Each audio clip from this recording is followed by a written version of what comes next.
It is 6:30, and yes, I look like crap. Also want to discuss some educational points of view. For the last 30 to 45 days, I have been doing a little social experiment, okay? If I look like crap today, I look like I've been crying, it's because I have. Number one, I've had some emotional issues today because of some behavior of people that should care for me but don't. And then I've also had some health information occur. Um, yeah, and I'm not taking it very well, so that's where we are today. Anyway, I'll have you know that for the last 30 to 45 days, I have put on makeup and I have dressed myself up and I've done um, the Temu videos and I've always tried to like look nicer, other than just when I get time to jump on here and give you some information, do a Temu haul. For the last 30 to 45 days, actually dressed up, put on earrings, put on rings, put on these nails. And what I realized was in the last 30 to 45 days, when I beautified myself, even though I said the same things or even sometimes said less knowledgeable things and just focused on completely superficial things, I had a 9.9 thousand month view, which is about 2 to 3 times what I average, on a monthly basis. And all because of makeup. It's stupid. It's superficial and stupid. Hi, Mary. So, Mary, if this is what I normally look like on my days when I have bad health issues or I've had a frustrating day, I've had some tears today and a lot of emotional issues, just dealing with a bunch of crap that shouldn't even be laid in my lap, and I've had a lot of health stuff hit me today. So, I've not had the best day. This is what I look like on a bad day. But for the last 30 to 45 days, I have tried to dress up and put makeup on and present myself in a better, more superficial, fashionable way. And would you know that my views doubled to tripled in that time, with the highest being 9.9 thousand views, which is 2 to 3 times what I normally do because otherwise I'm normally boring. So it is true that people are drawn to superficial beauty rather than intellectual knowledge, which I find devastating for the world. Just devastating. I do have 3 Temu bags, but I just wanted to give you this little information. So let's just say, and I started making my raccoon skull rattle. I've got them affixed to I had to whittle the sucker down. You know how hard it is when your hands don't work really good? I had to whittle the sucker down. I've got them glued to here, but I'm going to have to do some leather binding. And then I have to fill the beads. I'm going to put amethyst and tigers on here. And then I have to seal those in his nasal cavity, and I'm going to resin them. And then he'll become a rattle, and then I do the feather work, and I'll drill the holes for the abalone, and we'll make a true ceremonial rattle that will be used in actual ceremonial things for probably the Cherokee or the Chickamauga tribe. I'm not quite sure which one's going to want it first because they're both kind of really close. But let's just talk about this for a second. Let's say that I got really attached to this little fake lamp, and I called this little lamp Lampy. And then when Lampy died, the bulb didn't work anymore and I had to throw them away. I had a really hard time getting another lamp or referring to another thing that brought light into my house as a lamp. Why? Why would people do that? Why would their brains do that? Well, it's called object-oriented programming, where we see an object and we identify an emotion with an object rather than, maybe what the object brings us or the happiness that we feel with the object. Instead of applying it to that, we apply the emotion to the object itself or the name of the object. So, like, let's say, just for instance, on a whim, that someone was very close with their family but had a very low level idea of the emotional fixation that they were feeling. So they got really attached to their family members. Let's say they got really attached to their grandma. And rather than understanding that they were attached to the physical person that was a representation of that word, they got attached to the word itself. So every time they thought of grandma, that word is what held the emotion and all their feelings. Instead of seeing grandma's face, remembering grandma's hugs, or remembering the warmth that grandma brought into the room when she came in, they would fixate it to those words. That's called object-oriented programming. So they orient and program something that is not supposed to carry those emotions. They become very object-oriented instead of emotionally oriented, where the emotions truly come from. Well, that would be very difficult for them to call someone else grandma, because they would always think that you were stealing those emotions. Well, you can't have that title because you're stealing those emotions. That's all the love and safety and security I felt in my childhood, and you're trying to steal that? No. I'm trying to be identified by name, then that whose etymology goes way back beyond European times. But you can't understand that because the name to you means emotions instead of just an identification factor. So that is object-oriented programming. So that person would normally have a really hard time applying that same name to someone else. That can cause a lot of harm in a lot of ways to a lot of people. So number one, that means that's really superficial, because you should love the person before the name. It's the person and their energy that creates the feelings and the emotions you have with them. Hi, Lydia. And hey, that's all I had in reach. We could have gone with anything else, but so they get really attached, and almost to a zealot level, where they become aggressive if you challenge, or if you say, okay, well, grandpa remarried, so no, this is grandma. No, that's not grandma, because grandma means love and affection and tenderness and homemade biscuits and warm hugs, and that's not grandma. Well, that is grandma, because identifying that would be your new grandma.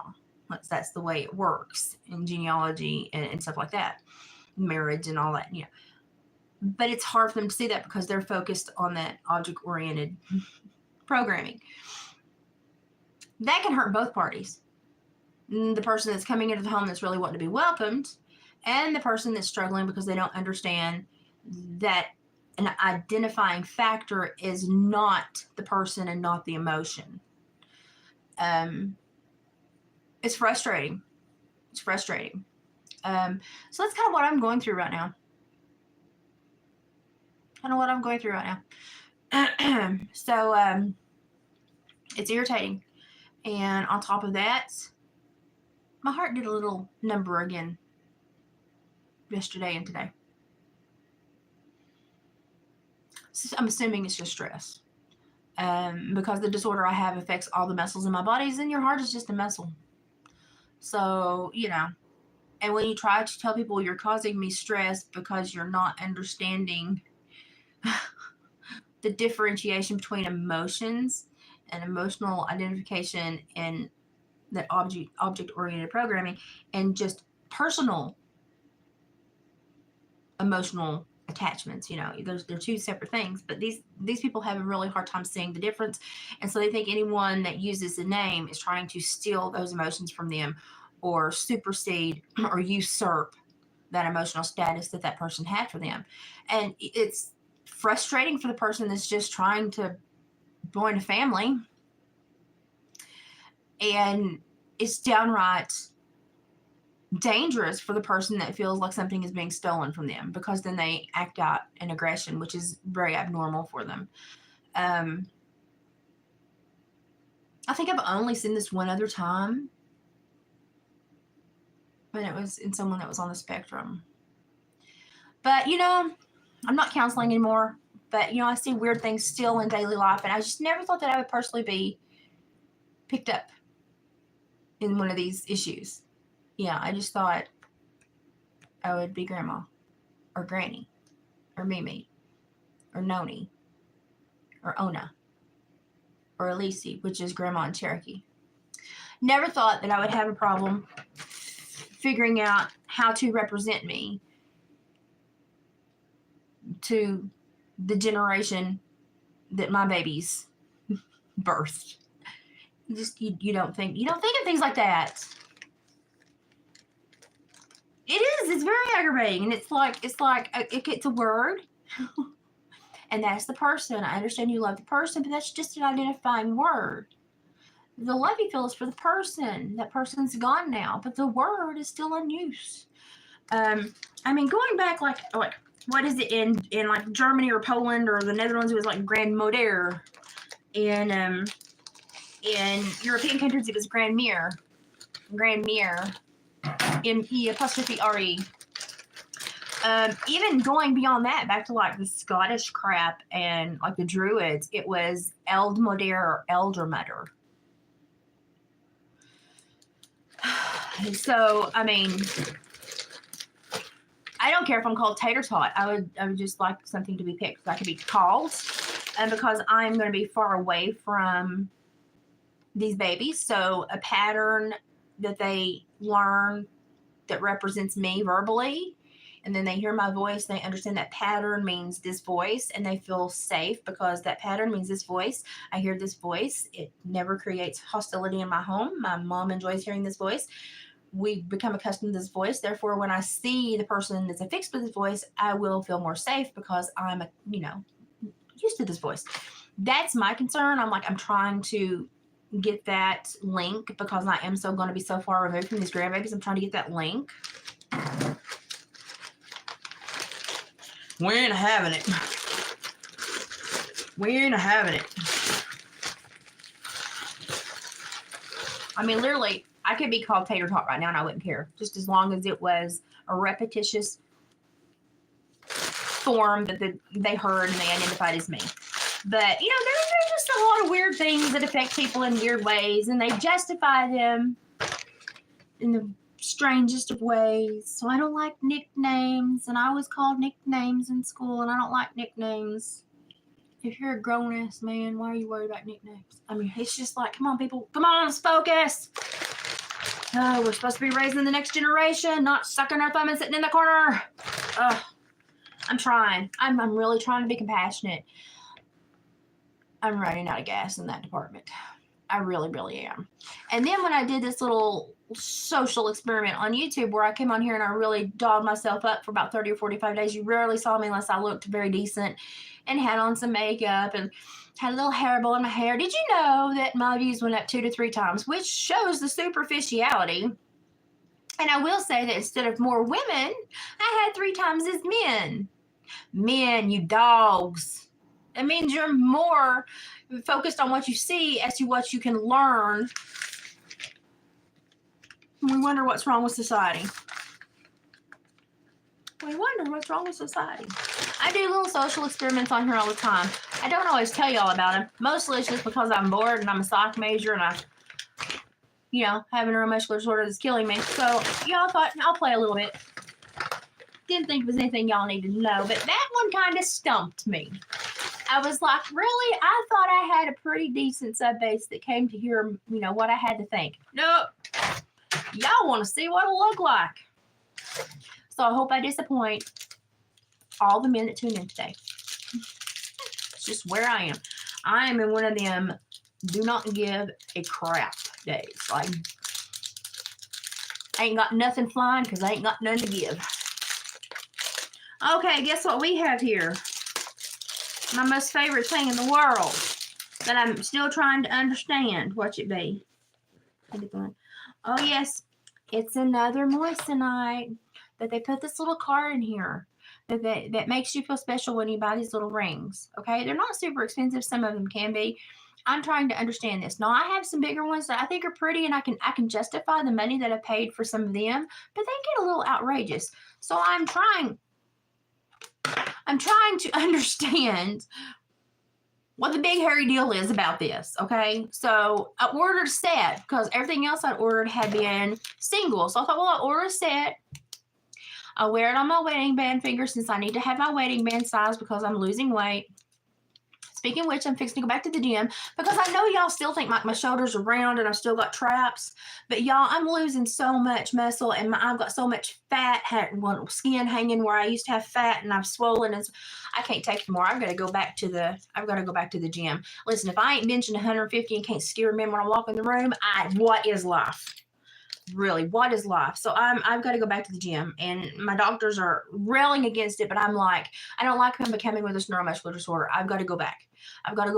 If I cannot flex and scare somebody, what's the point to life? Like I worked with cattle, I worked with horses, and I worked with murderers. The whole thing that got me through it was walking into a room and being as square as any man in there and going, you can try, but you probably ain't gonna get very far. And now that I'm disabled, everybody's like, oh, she's disabled. Pat her on the head and tell her she's a good little girl and bless her heart. And I'm like, I'm not dead yet. I'm not dead yet. Thank you, River Rat. You must be a Upchurch fan. So I know people look totally different. I try to show you every aspect of me. Like I try to be very honest about what I'm dealing with. I have bad days, good days. And I just tried to show you my life, and everybody's like, oh my God, I can't watch your channel because of the way you talk. And I'm like, really? Because I don't like the way you talk either, but I ain't going to follow you and flog your channel and tell you about it. I know. I've had a lot of irritation today. And for most of you that don't know, I had a complete hysterectomy at age 30, and I don't have any estrogen in my system. And it's a wonder I act like a lady doll, but I do have 3 times the testosterone. And it's a kicking ass today. So let's see where we end up. I am not in a good mood. But I got these Temu things and I've got to go through them. So that's where I am today. Everybody has bad days. When I have bad days, I have really bad days because I emotionally, mentally, and psychologically understand the crap that is being thrown at me, and I don't appreciate it. Can I fling it back? Yeah, but that would be juvenile. So I try to educate people and say be better. I rarely find anyone that wants to be better. And that is why society is down the crapper. Okay, these are just more of those double basin rings that I'm going to do dried flowers and not Cody teeth, but raccoon teeth, or maybe the smaller bobcat teeth in. And they're going to have dried flowers and that, and I'm going to resin them in. They'll be a cute little quirky thing. I refuse to waste any part of the animal. I am Cherokee. It is disrespectful to waste the animal. 1, 2, 3, 4, 5. Well, I'm half Irish, half Cherokee. It's disrespectful to waste any part of the animal. I refuse to waste any part of the animal. Therefore, I use it all. And I do it in a respectful manner. These animals are, well, they're part of me. They're part of this land. And I'm so invested in this land where I've grown up that I'm just, But I think it wasn't much. And these are stainless steel, so they'll hang with whoever, gets them. And I always have gifts for friends when they come over because I make really strange things. But that's okay. I like to make really strange things. I also found these really neat, let's open, I found these really neat earrings.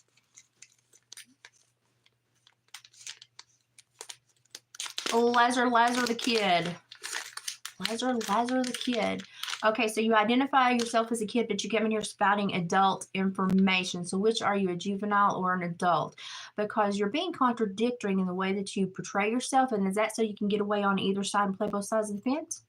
Does no one ever give you attention, so you have to do that? Is that what we're doing? I understand that, sweetie. I do. I saw a lot of kids like you. Okay. Saw a lot of murderers like you too. You might want to square up a little bit and straighten up. I found these cute little earrings with the basin. So these are going to be big enough probably for the coyote teeth. And these are really pretty. And they're stainless steel as well. And I thought this was a pretty good deal. They had other shapes, and they had like oblong triangles or ovals. But I really thought the circle was probably just the classiest. And when people wear these with like their native costumes into community or ceremonial houses, if stainless steel is okay, they would prefer silver, but no, nobody's going to purchase silver, and I'm not going to purchase silver. But as long as it has a nature element into it, like the bone or the dried flowers, then that's okay. So we have to put a nature element into here. So I normally put the bone or the teeth. So that's what I'm going to do with these. I think I got 4 or 5 sets. I can't remember, but pretty good deal. And I'll turn them into something pretty. I like to do a lot of art when I feel like it. I've not felt really well today because my heart has been doing that weird thing again today. So I'm EKG bound very soon.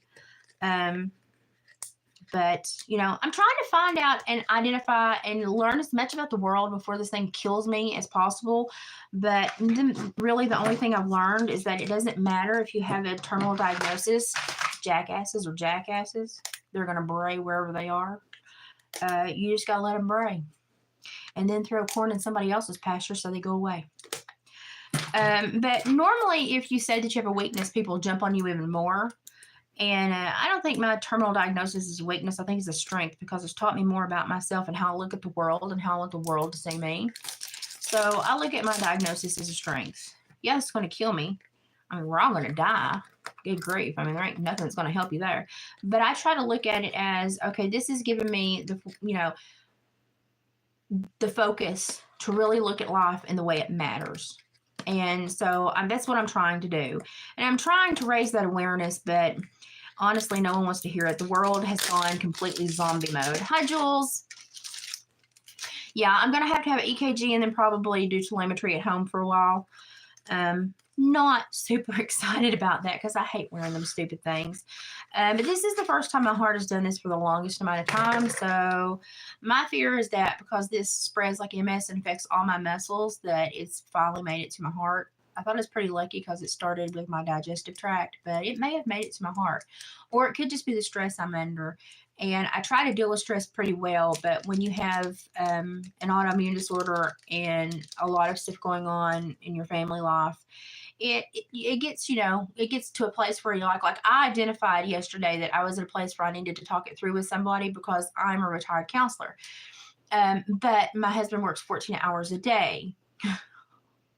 I can't drive myself anywhere because I don't know how long my legs are going to work. He can't obviously drive me anywhere because he sleeps, goes and eats and goes to work, sleeps and eats and goes to work, sleeps and eats and goes to work. That's been his schedule for the last 3 weeks. He's not even been able to do any of his stuff.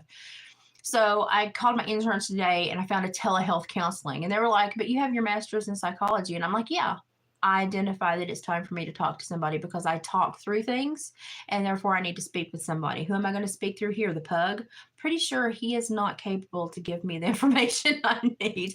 And sometimes you need that back and forth banter with somebody to really work through something, and to have someone that is, you know, well-versed in psychology, you know, a counselor, it's just a benefit. And they were amazed that someone that is a retired counselor was asking for counseling.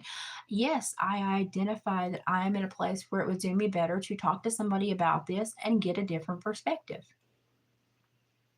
They were flabbergasted. And I thought, why? And they're like, well, you're just telling on yourself that you're having issues. Everybody has issues. The only thing we all share is dysfunction. I don't have a problem saying I'm having some issues. I'm having some stuff I'm having a hard time wrapping my head around. I need somebody to talk about it with me so that I can wrap my head around it and maybe get a different perspective and understand it better, because I can't resolve it until I understand it. So I'm curious to understand it. I will take someone else's viewpoint because curiosity is a great thing. It gives you options and opportunities. So therefore, I'm going to be curious and I'm going to ask somebody else for help. So I set that up today. And I thought like they were like, I know their jaws were on the floor. And I was like, you do understand that this is the healthy thing to do, right? This is the healthy thing to do. Because even though I have all the tools, I'm one person at home, isolated with one voice and one thought pattern. And that is never good when you need help. Like when you think you may need another perspective, you know? So with everything that I'm handling, I thought it's just probably good to get this started because I'm going to be going through a lot of health stuff. It's just good to get it started, you know. And I've never seen anyone regret asking for help. But boy, they sure make a fuss of it. Never in my life seen so much of a fuss about asking for help. Now you know why so much goes wrong in the world, because people stigmatize asking for help. Oh, everybody, y'all know there were going to be nails in this package. And I have no idea why, but I got more hearts. Do not ask me why. Well, these are not as bad as the other ones. Y'all know the other ones really freaked me out. I had these nails on for a week, a little over a week. They're hanging on good. Like I'm proud of them. Like I'm getting kind of attached to them. But I got me some new ones.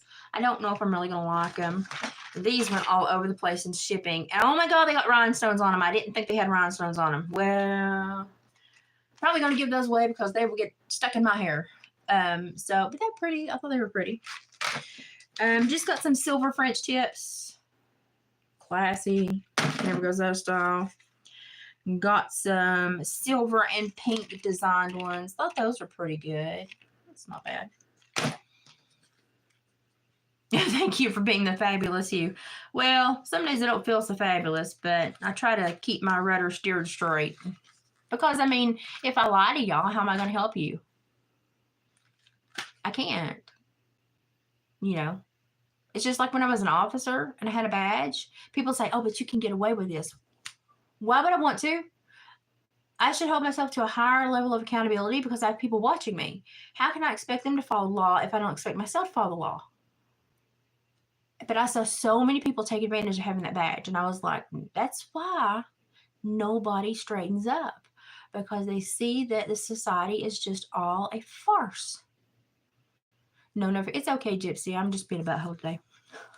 These were cute. They were like dual level pink and some glitter. I don't know what they look like on my fingers. I'm not really a pink person, but I'll try them. I really don't know what all is in this. I'm going to be doing some resin work probably tomorrow. I did start, if you haven't noticed, I did start the ceremonial rattle for it's either going to be the Cherokee or Chickamauga tribe. They wanted a skull rattle, so I got it originally on a fix, but I'm going to have to do some leather lacing and some other stuff. But I've got to also resin the nose cavity, pour in, and I'm going to pour in amethyst and tiger's eye, and then I've got to resin the brain cavity, and then I can start adding the leather wrapping and all the feather dangles and all the pretties that I like. And then I'm also going to do the zigzag abalone shell insert resins that they wanted. I've never done that before, but hey, I'm game for it. We'll try it. So I do have him started drying, so I've got one level of glue on him so we can start working on him, but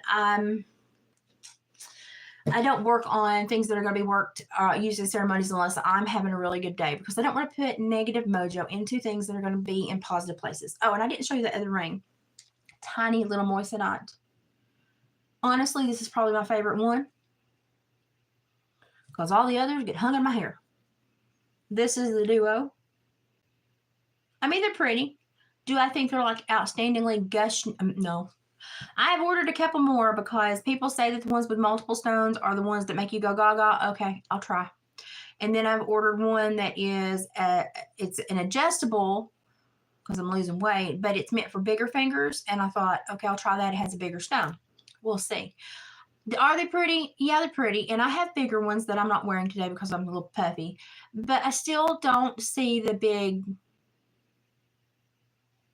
I don't see the big like whoa about it all. I mean, I have some stainless steel sets that are prettier. That are pretty. Asti Chavis. If we turn those words around, they could make something kind of not nice. Are you telling him don't or me don't? Bye, Asti. I sent him away. When you don't want me to turn the words around, Gypsy. I like trolls. Sometimes they're fun to play with. Because they come on here thinking they're all high and mighty, and then I'm like, you're 5 years old and your mom is cooking dinner, right? Go tell your mama you need a spanking. I don't understand Temu's packing lately. I don't get it. Don't get it.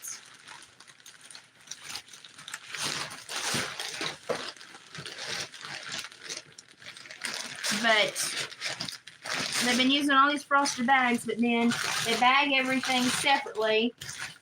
And then in one bag, you'll get everything, and it's just hanging out for anybody and everybody to take. So I don't understand their packaging.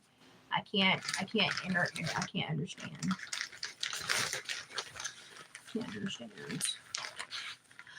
No, I don't like rats, and I don't like stupid questions either.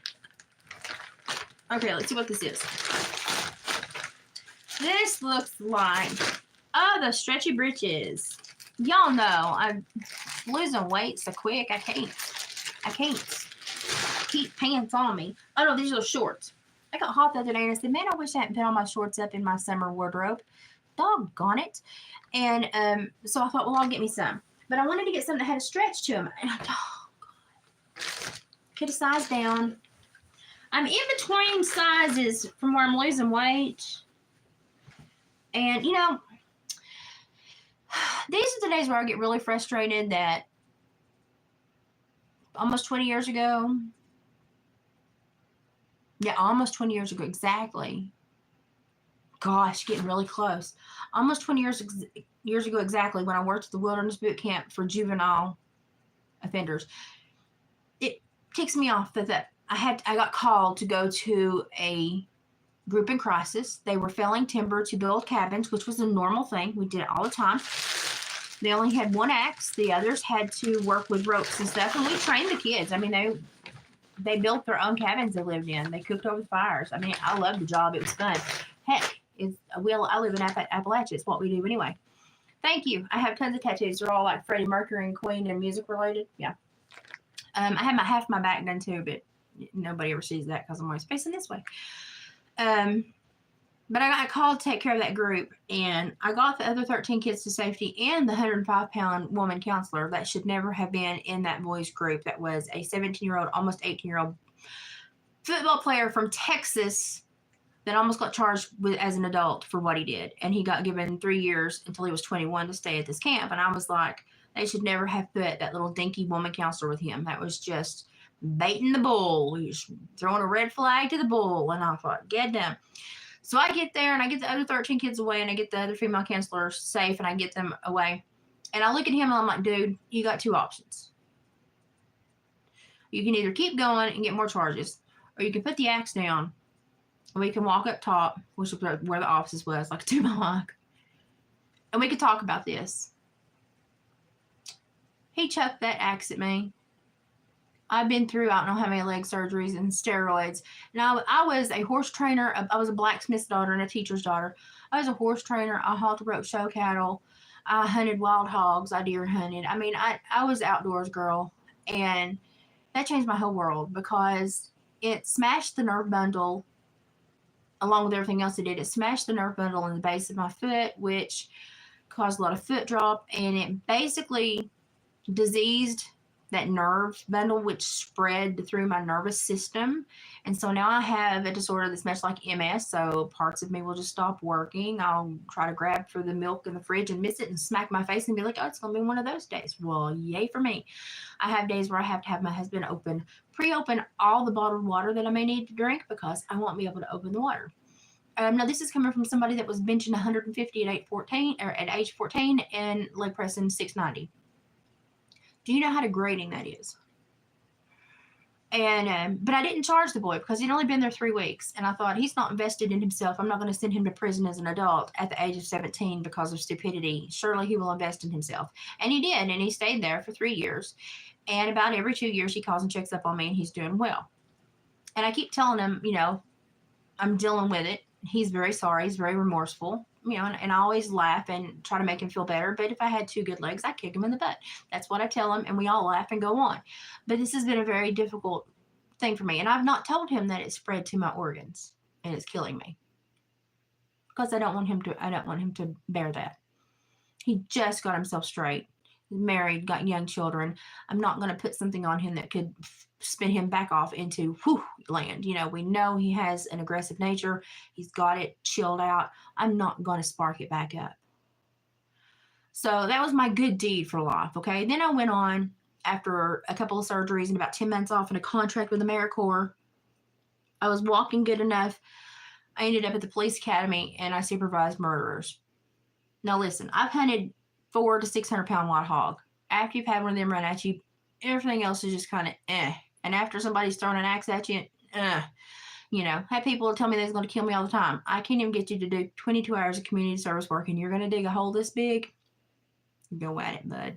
I will applaud you from the other side. So I never really, I was never really scared of anybody else after that because I figured if everything I run into hadn't killed me, what else would? Well, it's going to be this central nervous disorder. It is a neuromuscular. It's like MS, only it's not musculoskeletal. It is actually the issues originate from nerve impulses from a diseased central nervous system because of the trauma. And so it has more neurological issues, but it also affects my muscles. So I will have frozen muscles. I will have muscles that don't want to work. I will have lactic acid buildup to where I go in lactic acidosis, which can hurt you, which probably is what has hurt my heart, to be quite honest. It's just not a fun life. It's not a fun life. And so I went from the girl that was, running hunting lodges, doing taxidermy, doing meat processing, and, pretty much the biggest tomboy you ever seen, to somebody that was asking for help to get down 3 steps off her house to go to the car. So it was a huge life change. It was a huge life change. But here's the thing that changed the most. When I went from and I'm still big and broad for a girl, but I've lost a lot of my muscle. Kind of. I need to send Mary. We need to email back and forth because I need to send you. If you look up, they call it chronic regional pain syndrome. I don't think that's the right word for it because I don't always have chronic pain. I have more of an MS type attacks to where I'll be fine 1 minute and 20 minutes. I'm a baked potato and I can't move. But if you look up reflex sympathetic dystrophy, and you watch a lot of people having attacks, you will see what I go through on my worst days. And I don't show anybody my worst days. I hide everything that I think my mama would be scarred from. I don't show my mama. I don't go around my mama if I'm not having a great day because I don't want to freak my mom out. I think my dad knows a little bit more about it than my mom. My dad compartmentalizes a little better than my mom. I don't want to freak my mom out. So I hide a lot from everybody. Plus, I was this big, burly, scary woman that supervised murderers, and now I can't rely on my body to always function or to always walk or, and so it's difficult to go out in the community because people just stare at you like you're some kind of circus freak because you've changed so much in the last few years. And it's like, that's not very nice. It's not very useful. It doesn't do anything. And if you would just walk up and talk to me, I would tell you about it. But if you just stare at me, I feel like I'm supposed to do some kind of song and dance for you or something. So it kind of played with my head a little bit because I'd always been this big, rambunctious, huge woman that never asked for help. And now I'm constantly asking for help. And that mentally kind of jacked me up for a few years. I mean, it just screwed me up for a few years. My husband and I, we were always together hunting, fishing.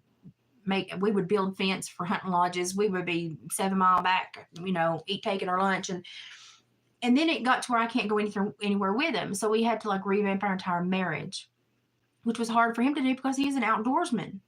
And I can no longer be outdoors very much. I'm just now after 17 years, because I had about 3 years there, I was just bedridden. I was pathetic. I'm just now getting it. And the only reason I'm getting better is because the nerves are dying. So a lot of the pain and inflammation and issues are reducing because the nerves are dead. But that also means I have a foot that I can't feel and muscles that don't work. And I have to be very careful when I walk. And sometimes I have to use a cane and sometimes I have to use a rolly cart. And only on my best days can I get out of this house and go with David. And only then can I go if he goes and does a snare line or a trap line that he can drive and that he can get pretty close to. And he always tries to set a snare line or a trap line that he can drive that I can go with him on just in case I feel good.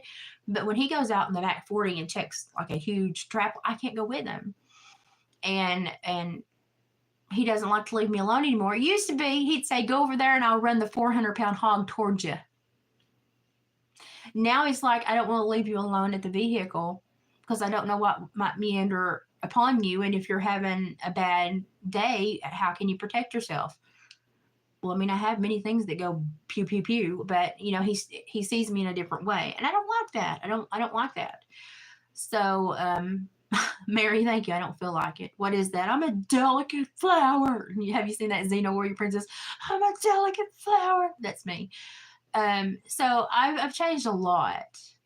And you want to know the sad thing is that the friends that I had that were supposed to be my good society friends, they never check on me. They never try to meet me in the middle to do anything. The people that check on me it's the people that I supervised that were felons that I helped become productive members of society again and deal with their root issues and they're doing well. They always check on me. they're the first ones, if they hear I've been sick, to call and say, are you okay? Do you need anything? It's not the people in society that are so snooty and good. So why is that a deficit for people in society, in normal society? Why is that a deficit? But why is it something that people that have had felonies and issues, they're adamant about? I'll tell you why. Because people that live in the regular world, they think this is my reality, this is my world, I live in it, and they think they're on an island by themselves and they navigate this world and that's all they see is their island. People that have gone to prison have had to share that island with some not so nice people, and they realize we're all stuck on the same goddamn island, whether we want to see each other or not, and you better learn how to cohabitate and be nice to your friend. So I think that is like the underlying code of people that come out of prison. They realize, oh, we're all stuck on this island together, and if we find somebody that's worth our energy, we should probably hang on to them. So honestly, to be quite honest, I respect, like I worked for district attorneys, public defenders, governors. I did clemencies for governors, state commissioner. Nobody checks on me. In 5 to 8 counties, nobody checks on me. I have one judge that calls and checks on me. And I think it's only because I irritated the holy heck out of him. He liked my personality, but I knew I could stretch it a little bit and kind of irritate him. And so we kind of bicker back and forth. I have one judge that checks on me. Mm-hmm. The pro board sent me a card. But that's all I ever got from the pro board. But out of the several thousand people that I've supervised, many of them will find me, whether I want to be found or not, and they will check on me and ask me how I'm doing. Is that not a shame? That's a shame. So which one is the positive society and which one is the negative? And who learned more lessons in life? It makes me question everything. Anyway, these are stretchy shorts. I could have sized down. They're going to be big, but they have the distressing, and I'll just fold them over. But I just got them for like the days, but it's been like 65 here once, and it's supposed to snow tonight. This is why my body's screwed up. We just had a hailstorm go through. It's the weirdest thing. But I don't feel good today, and that's probably why. But I'll just fold them over, and they'll be okay. And then when they fall off, and I'll give them to somebody else. But they've got the distressing on the back pockets too. They stretch, and they're size big. So I would say size down if you purchase them. But they're cute. And they're not super short. But when it's like winter and it pulls a summer day on you, keep a pair of shorts out. Don't put them all up in your... I made the mistake of putting every one of mine up. And I was like, I'm not digging. I'll just buy me some. Let's see. What is this? I'm so tired. You have no idea how tired I am. Oh, I'm so ready for spring. I'm dressing for spring. Now listen, when I'm here in my backyard working in my flower gardens and stuff, when David's here, if you walk through my gates, through my fences, past my house, come in my backyard, you deserve to go blind if you look at me. Okay? That's just how I am. Now the weather's horrible. No one important for you. Hi. Well, I hope you're important for somebody. So when I'm in my backyard tending to my flowers, I will wear whatever I want. And this has got that silicone sticky across the top. Man, I hope it's not too big. If it is, I'll dart the sides. Thank God my mama taught me how to sew. But it's just a little bandeau kind of crop top. And then the breeches are a high-waist palazzo pant. And they're very light. And they're very pretty, too. And so, oh, it's got big long ties with danglies on them. That's pretty. So this will come up almost to where the shirt ends. And then it's got these huge, long... Look at those. Look at those. Look at that. Good Lord, there's two of them, but they're so ginormous you can't separate them. Anyway, I thought this was cute. And I thought, when I'm working in my flower garden and I feel like a hippie, I might as well look like one. So I got me that. It's adorable. I like it. I like the feel of the fabric. It wasn't super expensive for everything and I have to say it's actually really well made. So I'm cool with that too. That's pretty. I want spring here so bad. I need warmer weather. My body is not, it's not done as bad this winter as it has in other winters, but it's not doing good. I need some sunshine. We've had one day of sun in like 3 weeks. I don't remember moving to England, but it feels like it here. Okay, sunshine is so important. And I used to have a happy lamp until the happy lamp died. Now I don't have a happy lamp, so I'm sad. It's called reflex sympathetic dystrophy. But they recoded it later, like 10 years later, to be chronic regional pain syndrome, which I don't believe is an accurate name because I'm not always in chronic pain. It comes and goes like MS. It is very much like MS, but because it's so individualized because of the neuromuscular, it's a neurological kind of pinged, it sprouts. Once it gets disease, a lot of the issues and flares sprout from here, emotions, trauma. Or like if I could paper cut myself and my whole body will swell up like I've been in a car accident, or I could fall off the front porch and go, we're cool. It doesn't respond appropriately, and a lot of it is between the nervous system that's diseased and then the neurological component where it doesn't feed right.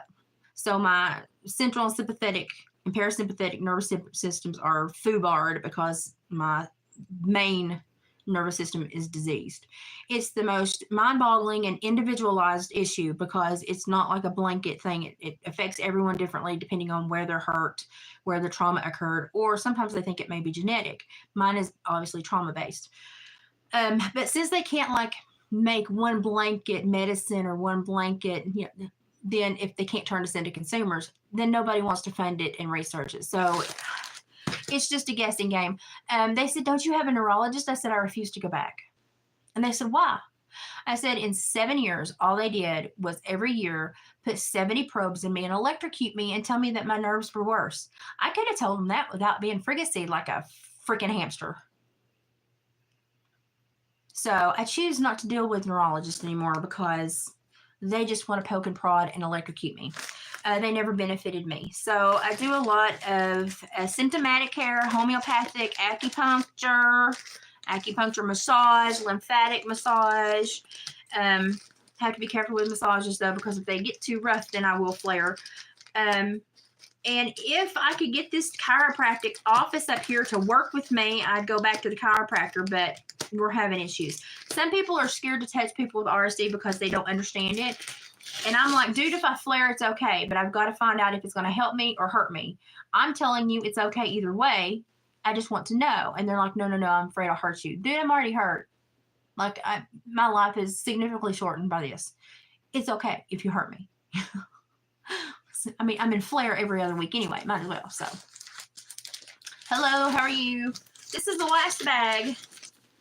So, I don't know. It's frustrating because since I was 3 years old, I rode horses. And when I got injured and had all the surgeries, I forget how many, I've had at least 5 leg surgeries. And then one where they had to go in and retrieve bone chips, setting up infection. And so many steroids. Well, they didn't know because it took them 6.5 years to diagnose me. They didn't know that they shouldn't have been doing that. I didn't know what I had. I'm not a doctor. And so for 6.5 years, they mistreated me, which made things worse. And so I gained a lot of weight from the steroids. I had to sell all my horses, all my stock. Finally, 3 years ago, I sold my saddle. I cried because I bought that when I was 18 for quite a bit of money. And I'd had it and rode in it for my entire life. Broke my last horse in it. And I love that horse. He was a 2-eyed Jack paint gelding stock horse. He was gorgeous. But then, I gained all this weight and I couldn't trust my legs. And I got to where I couldn't control my body a lot. It's improved a lot since the nerves have kind of died. I know that sounds horrible. Since the nerves have died, it's improved. But I don't have to deal with the fuzz in my system, in my brain from the nerve pain. And I'm not always in excruciating pain. And I'm allergic to everything. So me and Jesus are going to have to talk when I get to heaven because that was just rude. That was just rude. So I have to just deal with it. So I kind of raw dog this disorder, for lack of a better term. And I still get absolutely no respect from anyone.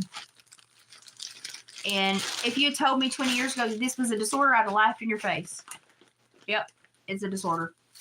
I would never have believed it. Oh, look, the token piece of tissue. It's supposed to absorb water, but it's like plasticky. I don't see how it absorbs anything. Anyway, I got another pair of shorts because I was really hot that day. It hit like 66 here that day, and I was like, it's supposed to be winter, and all my shorts and stuff was put up. These are a little shorter, but they're stretchier. But they have a flat front, which I like, and the elastic in the back. And I think they do have pockets. Yes, they have the big pockets. I like the big pockets. And I thought these would kind of go with everything when I do break them out for the winter, for the summer. And as usual, I could have sized down. I need to remeasure myself because I'm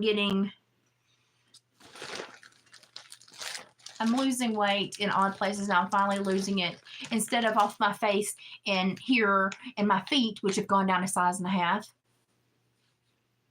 It's like, Jesus, I needed to lose it in my belly and my butt. But he went for my feet and right here. Hey, whatever. We're finally getting to my belly and my butt. And so I'm losing it pretty quick. And now I need to remeasure myself. And I have the seamstress tape to do it. I'm just lazy. I got this. I don't mind skulls. But I really like the Chrissy cross up here. And I like that it was sleeveless, but it had a wider top. And I like the colors. And I did get the appropriate size. I sized down because I thought I'm not going to wear this till summer. So I did get a little tighter. But here's the thing. I got to go to the gym because my arms used to be amazing. And now I've got where I've lost this weight and I had a huge flare and this arm swelled so bad. I've got this huge fat flob hanging from it. I'm like, oh no, we got to get rid of that. So I ordered compression sleeves and some guys that I lifted, because I used to power lift when I was in high school because I dealt with cattle and horses. You got to be strong. I unpacked and packed my daddy's anvil when I went shoeing horses with my daddy. That's how strong I was. But he knew me when I lifted weights in high school, and he was like, "Oh yeah, I'll work with you." He's like, "Oh yeah, we'll get them arms back." Yeah. Now I can't really do anything with my legs. My legs are kind of foobarred. But even if I lose weight, I'm going to need my upper arm, my upper body, and my arms to help get me around when my legs are completely gone. So I'm fixing to Arnold Schwarzenegger. I do still have my traps. But I'm fixing the Arnold Schwarzenegger it back up. And I was benching like 150 at 14 and leg pressing around 700. So I'm not going to get back to the leg pressing, but I'm going to try to get, and I'm not going to get back to the 150 bench press, but I'm going to try to get toned back up and look better. So because I can't stand this. I've always been big and burly and impressive and scary. I don't like this. I don't like this. I have to be big and burly and impressive and scary, and I don't like this. But that's a mental block I have from supervising murders with the Department of Corrections and I still have people in prison coming out that I put in prison, so I still feel that I need to be big and burly and impressive and scary. So, this is just a little tanky top with a hanky hem. I live in these, like I throw these over my swimsuit because I have a little pool in the backyard where I do my physical therapy in the summer. And I just throw those over my swimsuits. And then I'll piddle around with my flower gardens or something until I dry and then I'll come in. I live in the boondocks where nobody's ever around, so it's okay. But I actually did buy, this is the first time I actually bought a whole swimsuit set. Y'all are going to be so impressed. I bought even a cover-up. I bought a whole swimsuit set and a cover-up. I feel like such a grown person. Anyway, it's got a cover up. It's like a long cardigan, but it's see-through. And it's kind of like the old 70s mod, 60s mod kind of thing. And it is long. It goes down to mid-thigh. Isn't it pretty? And underneath it, you have... Oh, no. Dadgummit. Why did they ruche the butt on this? Do you know what this looks like? There used to be a lawyer that went to court where I worked in one of the counties. And when he would talk, he would squeeze his butt when he got really animated, and his butt would eat his britches. And we called him butt munch. Now, I'm telling y'all absolute truth. And these little ruffled bottom britches here, that's what they remind me of, that lawyer that would argue his case and then his butt would chew his britches. We called him butt munch. That's what this reminds me of. I think even though I sized down, I still think these are going to be too big.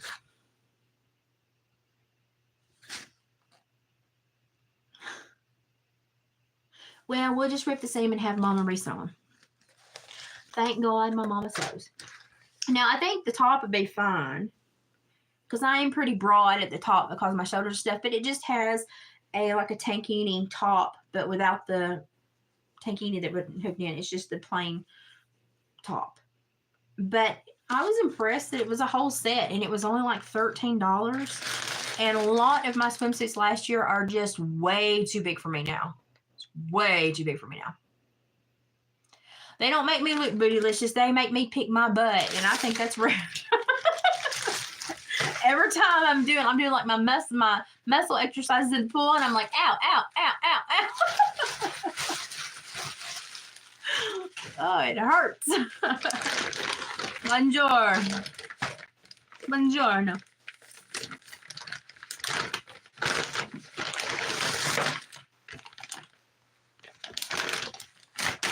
I make such a mess when I do this. I do clean it up, but I make such a mess. Well, I got another ring, but this one is a Cherokee derivative, although people think it's satanic. So hang on, you're fixing to learn some more.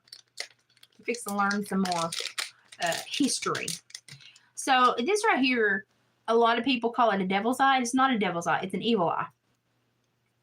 It is an evil eye, and what it is it's supposed to look out for people trying to send you bad juju. And if it sees someone sending you bad juju, it's supposed to reflect it back upon them. It is not like a devil's eye. I've got a real piece of skin hanging from my thumb. Okay. It is not a devil's eye. It's just called an evil eye, and what it is you wear it, and it's supposed to look out for people trying to send you bad mojo, and then if it sees it, it sends it back to them. So it just says return to sender. Return to sender. That was a pretty song back in the day, you know. I wear a lot of evil eyes. They're really prominent in Cherokee culture. They're even prominent way back to, what was that warrior's name? Not Fart. His name was not Fart. Crap. I have a picture of him because he's got a pair of earrings on I'm going to try to recreate because they're so freaking amazing. So I look at a lot of old warrior pictures from like the historical documents and stuff when I want to do some jewelry and stuff because I want to mimic their jewelry. And it's kind of from everywhere, but every continent has its own version. The evil eye is probably named in Greece, but the Cherokee and the Delaware tribe had a basically similar thing, and they called it an evil eye. But then all the little prudes came over and called it the devil's eye, and it was just like people. But this is what is known when you do this pattern. A lot of people put this pattern in dream catchers, and so a lot of people don't know that it's kind of known on every continent because man moved. We're nomadic, so it kind of spread. But when they came to the Cherokee culture, they would have these represented as things hanging in their teepees or their communal houses, or they would be woven into blankets, woven into the warriors' chest pieces and stuff. And the big thing was woven into earrings, and they called them evil eyes, and they said that they looked for people that sent harm your way and would basically return to sender. So, but it's known in almost every culture. It's known in almost every culture, but that is how it's known in my culture. That's what it's called in the Cherokee, Delaware, Lenape tribe. So, and as far north as they were, it was probably influenced by the people that came over, I'd say a little bit. This one is a totally adjustable one, and it's got two on it, and it's a totally adjustable one. It's big. It's big. If it fits my pointer finger without ever stretching it, it's big. So, wouldn't recommend it if you have tiny hands unless you want a thumb ring.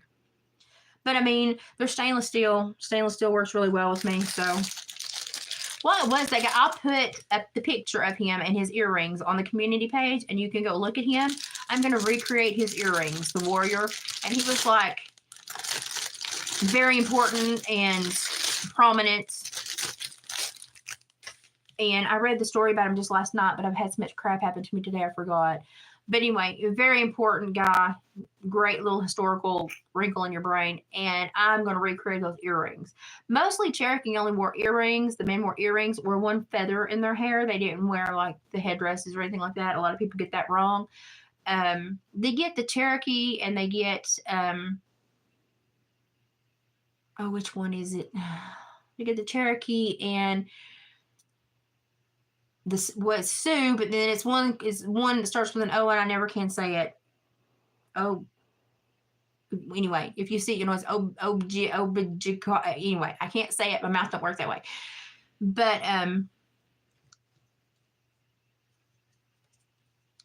oh no, I definitely think that if you put energy towards something that has a historical nod, that probably you're putting energy in it. I just try to always put kind energy. I do a lot of dream catchers and I only use the real gems. And when people talk to me about the problems they're having, I put the gems that will help them with the problems they're having. So I do believe in energetic swaps, and I believe you can put energy into anything. And I mean, if you look at the world, you can kind of understand that. But I try not to be a turd. Some people take it, try to be a turd. I got a jar opener. Y'all know how much I fussed about me having to have David open crap like I just talked about it earlier. This one had every size on it. So as long as I can just get it pulled to put on there, I can open anything I want to open now. Minus maybe the biggest mayonnaise jar, but I don't like mayonnaise, so it's okay. On my own. Without saying, honey, before you go to work for 14 hours, can you order 25, can you open 25 bottles of water so I can drink them? This is so helpful, so helpful. Oh yeah, energy. What you send out comes back to you tenfold. Absolutely, it's what I believe. That's why I try to be such a good person in my jobs and stuff. But I wish that society had a more natural, energetic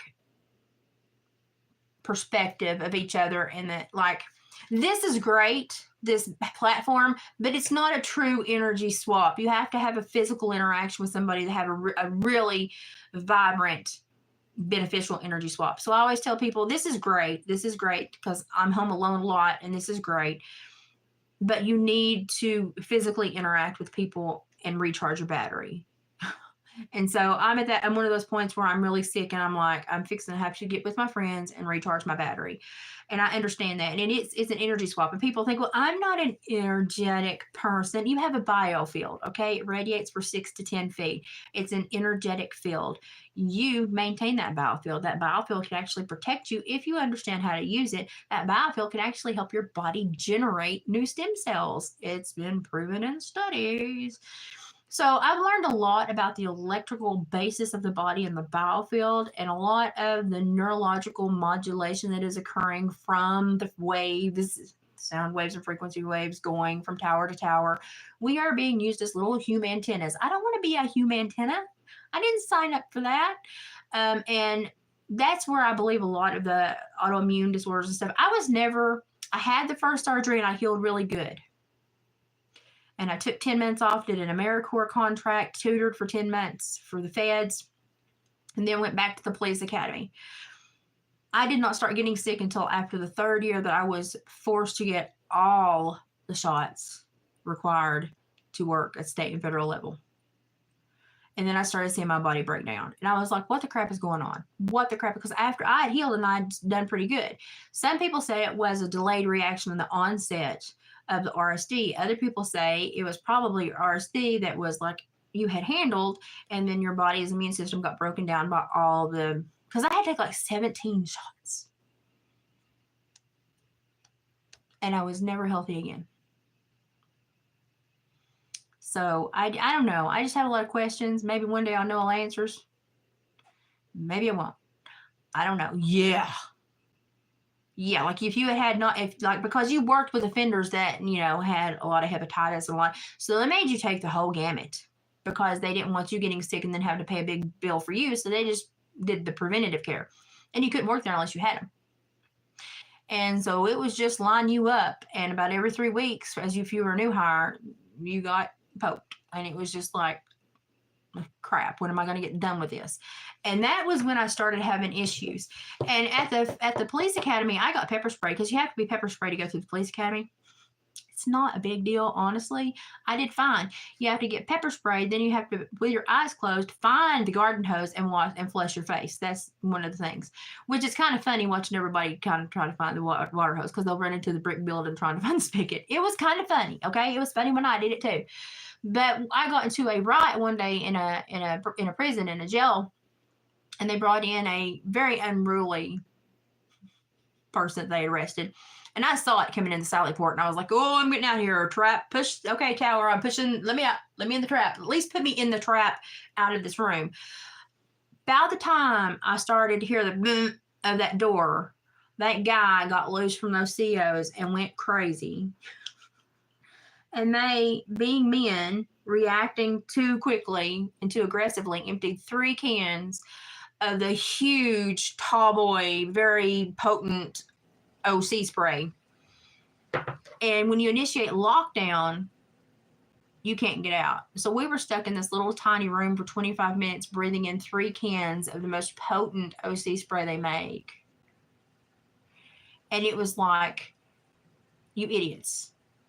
And then one guy said, wash him off. And I said, no, you'll read. And about the time I said activate it, he started screaming and went running again. And by that time, the man was naked. And I said, if he gets placed on probation, I'm not taking him. I know way too much about him now.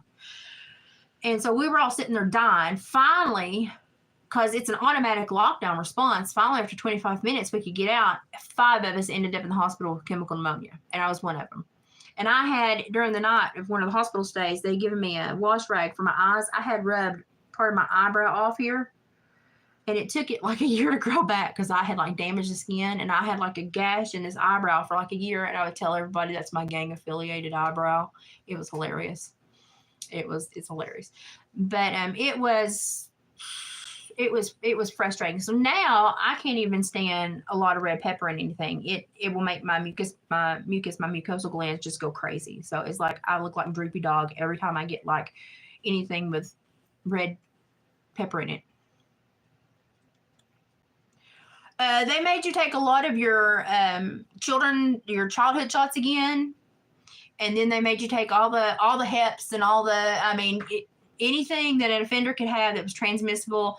You had to take the preventative care for. And there are 3 different kinds of hepatitis, and then you go on, it's just a lot of shots. And the hepatitis ones are a treatment. So it's a long-term shot treatment for the preventative care to not get it. So those were like 7 or 8 of the 17. And it was crazy. It was crazy, everything they pumped into us. And I was young and stupid and naive and didn't think that, anybody was going to hurt me, that they wanted me there to work. They just wanted a warm butt in the seat. They didn't care if it was me or not.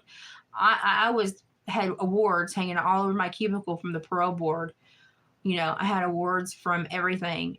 I was like officer of the month forever. I wrote in the officer newsletter that came out. I was trained on every felony level of supervision, even interstate compact and sex offenders. And when I was diagnosed with this disorder after giving him a decade of my life, never having any issues and never having any conflict with any of my offenders, I could talk my way out of anything. As soon as I was diagnosed and they could identify what was wrong with me, I was a liability and I was gone. After 10 years of my life. 13 if you count the time that I worked with juvenile and wilderness boot camps. So I left and I did a couple more years of counseling with youth in state's custody that had trauma and addiction backgrounds. And by then it was spreading to my organs and I was starting to have too many hospitalizations, and my doctor was like, you're going to have to quit or you're going to kill yourself. Yeah, it was pretty, I'm not happy. I'm not happy. And on top of letting me go, they blacklisted me because they didn't want anyone else to get pegged with me having a disorder. So if I had gone and tried to work in any other kind of corrections or law enforcement, it would have flagged. That was not necessary. Like, I've written the commissioner several times wanting that rectified because that looks like a black mark on my record, and I was an amazing officer. So I want that corrected, and I'm still writing, and I may have to hire an attorney to get it corrected, but I want that corrected before I pass away because I was a dang good officer. Like, I was freaking amazing. At one time, because they didn't hire people, and when people were retiring, they didn't hire people correctly, I had over 500 offenders that I had to supervise for 4 months. Now, I felt like I was ear tagging cattle and I wasn't doing any good for anybody, but I saw all of them and I kept them all in line. They didn't care. How many are you supposed to have legally? 60 to 98. 500 and something. They don't care. Don't go out there and think that the government cares about you. They don't. They don't. I grew up with Herman Davis, which was the warden of Brushy Mountain. So I kind of grew up knowing about prisons and all that stuff and talking to him about that. And he was like my bonus grandpa. He was a very nice man, not at the prison. He was like a grandpa away from the prison. But literally, as soon as he passed away, and I had been diagnosed, and literally, like, he passed away within like 4 months after I was diagnosed. Last time I saw him, he was on oxygen really bad, and he was not doing well. I would stop and visit him. As soon as he passed away, they pretty much let me go. And I think it was because he had so much pull that they were not going to be able to ditch me until he passed. As soon as he passed away, they let me go. And I was like, well, I was a good officer. Why were you waiting for him to croak? I mean, why didn't you just talk to me about what was going on? They don't talk to people. They just fire people.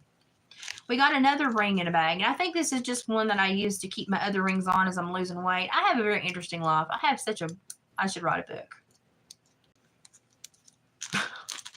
I really should write a book. The sad thing is that most of my guys that are doing really well keep in touch. And so I'm really proud of the ones that are doing well. Okay, I got this one. It's got a little tiny cubic zirconia in it. I mean, little tiny. Can you see that? I mean, there's like the smallest little cubic zirconia in there, but it's big enough to hold my bigger rings on this finger instead of letting them fall off. And I'm losing weight so quick, I'm literally buying cheap boundary rings to keep them on. Look what I got, Gypsy. I'm going to do these. These reminded me of those brown ones you had on the other day. Look at that. Isn't that pretty? I used to get gel nails every day, and I don't do that anymore. Obviously, I get the cheap nails and just do the press-ons, but I do miss my gel nails. I miss the lady that did them more than anything. She was a sweetie pie.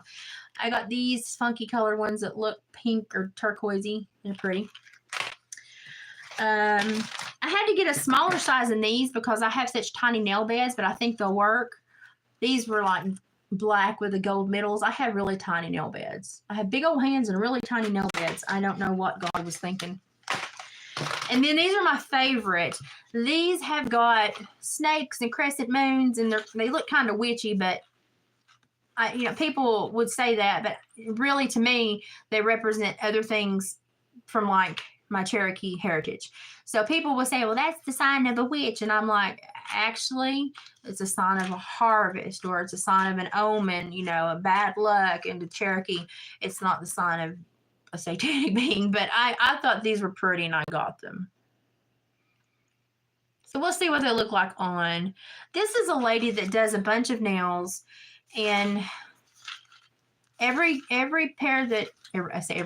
set that she does, I really like. So I got some of those. So I'll let you know when you see them on me, you will see what they look like. And once again, we're going to do some basin rings and earrings with raccoon teeth and bobcat teeth. I'm Cherokee. We don't waste any part of the animal. And I'm making the ceremonial rattle for the tribes. This is a raccoon skull. I've got him finally affixed to the wood, but we're going to be doing some more stuff to leather lace him on. But I've got to resin his nostril cavities, and I've got to put the amethyst and the tiger's eye back here and resin that. And then we can start the leather lacing and the drop feathers and the beading, and then drill the holes for the abalone that they wanted. And then we will probably give him a little paint job, probably with the color wheel colors, red and yellow and black, basically silver. But it's he's pretty, and I think he'll sound good. He'll have a big enough skull cavity that he'll sound good. But they requested the abalone shells specifically, so it'll be the first time that I've ever drilled, and then I'll have to sand and insert abalone shells and resin them in. So, but this is actually a willow stick that was found. It was beaver chewed and found at a beaver pond, and I only use willow because that's what the elder women of the tribe taught me and told me to use. You always use willow because it's known as a heartwood. So I only use willow. And when my husband traps beaver, he looks for a lot of beaver chew sticks. And if I can use a natural beaver chew stick, I want to use a natural beaver chew stick. It's just authentic. So that's what I do. I mean, let the beaver do have to work for you. It works, you know? So that is my Temu haul. Not like super impressive. I do have some more fun stuff coming in. I should have put on my earrings that said fueled by spot today. That's the only reason I'm still going right now. Fueled by spot. But I've had a really rough day, having some health issues, having some aggravation issues that just boggle my mind. But you know, it's just one of them things. It's just one of them things. I will say that my motto is I can deal with the absence a lot better than I can deal with disrespect. And I would challenge everyone to roll that around in your noggin for a while, because if you let someone come in and disrespect you repeatedly, you bring a lot of ill will into your home. You bring a lot of poison into your system. And you invite more of it because people see you being treated poorly, and so they think they can do the same. So in my wiser years, I have found out that I can deal with absence far better than I can deal with disrespect. So it's sad that I have to say things like that, but with my disorder and it spreading so quickly and being something that will kill me, I don't have time for false people that are wanting to blow smoke. I don't have time for people that are not genuine. I don't have time for people that are going to try to emotionally manipulate me or emotionally harm me so that I go into flare and my condition worsens. I don't have time for that. So that's why I look so crappy today. I've had a crying day. I've had a very upset day. And it's just been a very bad health day. So, but this came in and I wanted to get through it because I wanted to put it up because I didn't want to stare at it. And I needed to do something for a few minutes to move and just feel like a normal human being, because today I've not felt like a normal human being at all. So thank you so much for joining me. I will try to look a little bit more decent next time, but I will say that those 30 days that I dressed up, I had like a 44 to 67% increase in viewership, and it was all men. That was my social experiment. Don't know if I like that. I don't mind looking better. Like if I feel like putting the energy in, I don't mind looking better and dressing up. But sometimes you would think that if you just have wise things to share, or educational points to share, or just objects to share, it shouldn't really matter if I'm eye candy or not, which I don't ever think I can be eye candy, but that shouldn't matter. But sadly, we have found out that YouTube is very superficial. So that was my last social experiment. It's done. I'm going to think of another one to do for like the next, well, probably to finish out the month. I'm going to try to find something to kind of wiggle around in my brain. And I know I don't mean to like use you all, but it's interesting to me to see how the algorithm responds to certain things. And I will tell you that if you dress up and put on a lot of makeup and look pretty, the algorithm is much kinder to you. Go look at the views on my last like 3 weeks of videos and look on the views on the ones previous before that. YouTube. Superficial hell. Okay, so this sick lady's going to go back to bed. I don't even see more of my tattoos back there. My back says one joy scatters 100 griefs, if anybody's interested. But keep me in your thoughts and prayers. I'm struggling health-wise right now. I'm not feeling good. I will bounce back. It's in my nature to bounce back. But if you don't see me over the next couple days, if I have something come in, I'll try to share it with you. But just know that I'm resting. And I've probably got a couple of doctor visits to do. So I may be a little busy. So just toss me up some good energy. Whether you believe in praying or not, good energy is always a good thing. So I'm going to try to eat something and lay back down. I don't feel well. But thank you all for joining me, giving me your time.